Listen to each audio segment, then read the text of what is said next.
এই সেই বল্লাল সেনের ঢিপি, যা বাংলার লুকিয়ে থাকা এক অমূল্য রত্ন। বল্লাল সেনের রাজত্বকালে নবদ্বীপ ছিল সেন বংশের রাজধানী। উৎখননের দ্বারা এখানে অনাবৃত হয়েছে বিস্তৃত প্রাঙ্গণের মধ্যে অবস্থিত বৃহদায়তন ইটের ইমারত, যার চারিদিকে ছিল উঁচু প্রাচীর।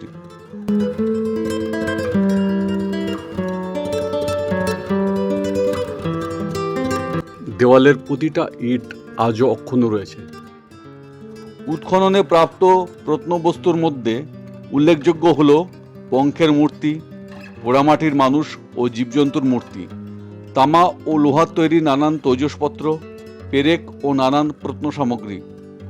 অষ্টম ও নবম শতকের ধ্বংসপ্রাপ্ত পুরাতন স্থাপত্যকীর্তির ওপর পুনর্নির্মিত এই সৌধের উপরিভাগ আনুমানিক দ্বাদশ শতকের।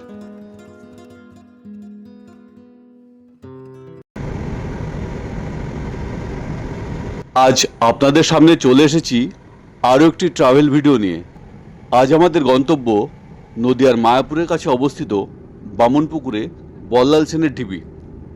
যারা কলকাতার দিক থেকে আসবেন তারা শিয়ালদাহ থেকে কৃষ্ণনগর লোকাল ধরে কৃষ্ণনগর স্টেশনে নেমে সেখান থেকে অটো নিয়ে এখানে সহজে আসতে পারেন, অথবা হাওড়া থেকে যারা আসবেন তারা হাওড়া কাটোয়া লোকাল ধরে নবদ্বীপ স্টেশনে নেমে ফেরিতে গঙ্গা পার হয়েও এখানে চলে আসতে পারেন।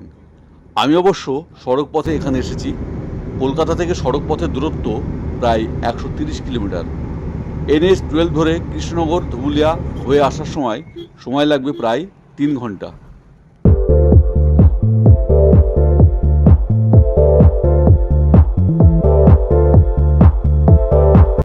ভেতরে ঢোকার মুখে রয়েছে ASI-এর এই সংরক্ষিত বিধি।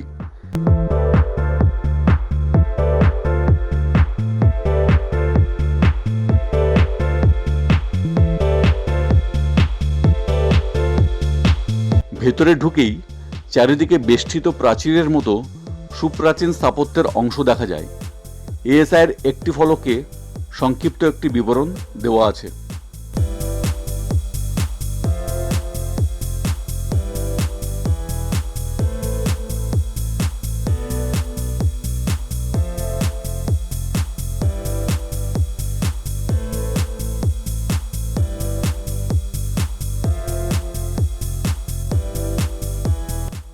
ইমারতটি যে সময়ের অর্থাৎ 1200 শতক, তখন বাংলায় রাজত্ব করছিলেন সেন বংশ। সেন রাজা বল্লাল সেনের নাম অনুসারে এই জায়গার নাম হয়েছে বল্লাল ঢিপি। এটি এই ইমারতের পাদদেশ, আর নিচের অংশে আছে গলিপথ। সম্পূর্ণ জায়গাটির মোট আয়তন প্রায় 1300 বর্গমিটার। আরও একবার ট্রাভেল উইথ অনুপ চ্যানেলে আপনাদের স্বাগত। এই মুহূর্তে আমি রয়েছি নদিয়ার মায়াপুরের কাছে বামনপুকুরে বল্লাল সেনের ঢিপির একেবারে সামনে। এই সেই বল্লাল সেনের ঢিপি, যা বাংলার লুকিয়ে থাকা এক অমূল্য রত্ন। বাংলায় যে সেন বংশের রাজত্ব ছিল তার ইঙ্গিত বহন করে এই ঢিপি। আমার পেছনে রয়েছে এই ঢিপি, প্রায় 400 ফুট বিস্তৃত এবং 30 ফুট উঁচু। এই ঢিপি বাংলার ইতিহাসের ঐতিহ্য ও সাক্ষ্য বহন করে।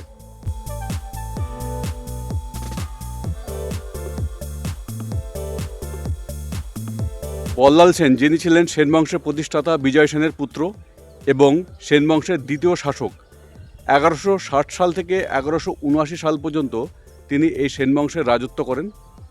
1982 সাল থেকে 1983 সাল এবং 1988 সাল থেকে 1989 সাল, এই দুই পর্যায়ে আর্কিওলজিক্যাল সার্ভে অফ ইন্ডিয়ার তত্ত্বাবধানে এখানে নির্মাণ কার্য সম্পন্ন হয়। এগুলো ছিল পিলারের অংশ, আর এগুলো ছিল প্রাচীরের অংশ।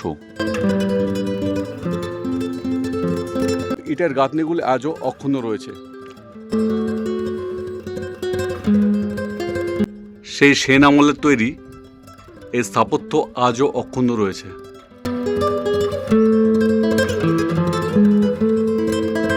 এটি স্থাপত্যের পেছনের দিক। বাইরের দেওয়ালটা খানিকটা পিরামিডের আকার। পেছনের দিকের উঁচু অংশের থেকে স্থাপত্যটা সম্পূর্ণরূপে দেখা যায়। বল্লাল সেনের রাজধানী সম্পর্কে কোনো প্রামাণ্য দলিল হয়তো এখন আর পাওয়া যাবে না, কিন্তু কালের অমোঘ নিয়মকে অন্তত খানিকটা পর্যদস্ত করে এইটুকু যে বেঁচে আছে তাকে সচক্ষে উপভোগ করতে পারছি, এটাই বড় সৌভাগ্যের বিষয়। আপনারা মায়াপুরে ঘুরতে এলে অবশ্যই এখানে আসবেন, কারণ এটি একটি ঐতিহাসিক জায়গা এবং ঐতিহাসিক নিদর্শন। আজকের ভিডিওটি এ পর্যন্তই। খুব শীঘ্রই আরও একটি নতুন ভিডিও নিয়ে আপনাদের সামনে উপস্থিত হব। আর আজকের ভিডিওটি যদি ভালো লেগে থাকে তাহলে অবশ্যই শেয়ার এবং সাবস্ক্রাইব করার অনুরোধ রইল। ধন্যবাদ।